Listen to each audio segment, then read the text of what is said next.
Hey you guys, welcome back to my channel. If you're new here, I'm Shannon, and today I'm going to share with you some of the extreme things that we're doing to get our debt snowball started and how you can do them too.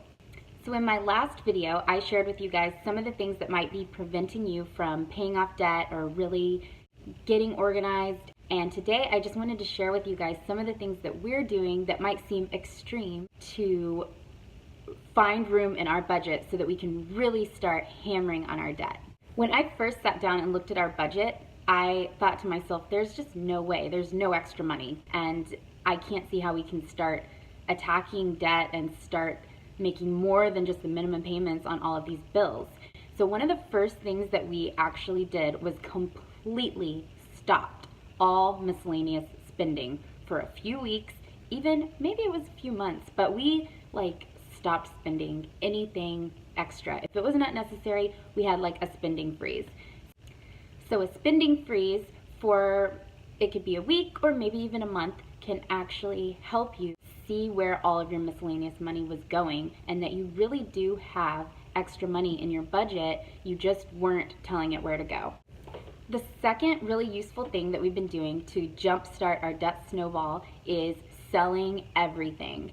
Things that we really don't need that are just taking up space in our home. Took them to a consignment store, sold them online.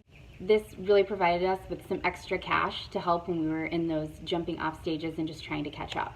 Not only did it help declutter the house, but it helped in those beginning stages of the debt snowball. We will also be having a garage sale in the next few weeks before we move, and I'll get to moving later on the list.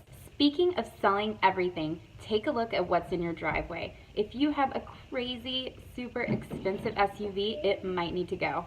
So one of the weird things that we're actually doing, we have one paid for car and we have one lease that is, thank goodness, finally ending in a couple months. So we are going to turn our lease in and we're going to trade our paid for car in for two super cheap paid for cars, and we will have zero car payments instead of the almost $500 monthly lease payment that we have now. And that is extra money that we're going to be able to throw at debt here in just a couple months. And while we're on the subject of downsizing, my fourth tip that's a little bit strange is to move. If you are renting, it might be a little bit easier to do. We are renting right now, and we decided that if we move, we can actually save $1,000 a month. So that is another $1,000 that is gonna go to debt payments here in a couple months once we get moved. Now I should say that our debt snowball is currently paused because we're going through so many crazy life changes like moving, and we know that we're gonna have to turn in our car lease soon, and we're a little nervous about what fees we might incur when we turn in our lease.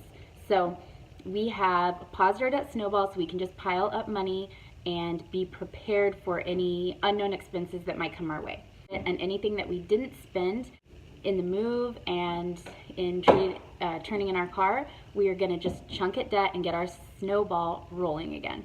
The fifth drastic thing that we did in our budget to get our debt snowball rolling is to stop eating out, like none. We do not eat out. The only time that we eat out is if it's really planned ahead, like a special occasion. About a year ago, my husband and I started really focusing on our health as well.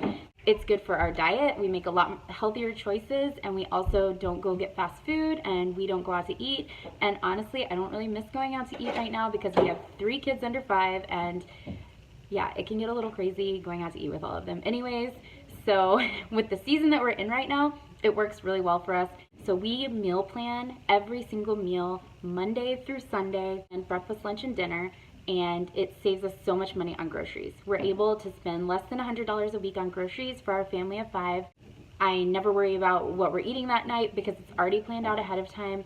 It's great for time management as well as our budget. And of course, the sixth thing we're doing, because I can't beat it into your heads enough, is budgeting.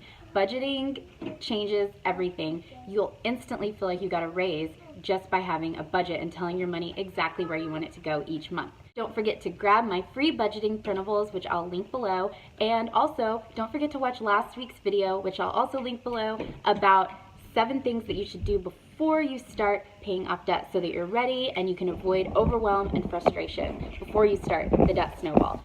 These are real things that we're doing right now to try to get our debt snowball going. It's really been working for us. It's giving us a little hope, helping us to feel less overwhelmed.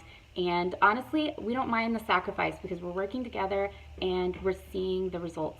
Make sure you subscribe to my channel so you can watch every step of our debt-free journey as we try to pay over $500,000 of student loan and business debt. Give this video a like and comment below if you found it helpful, and I will see you guys next time.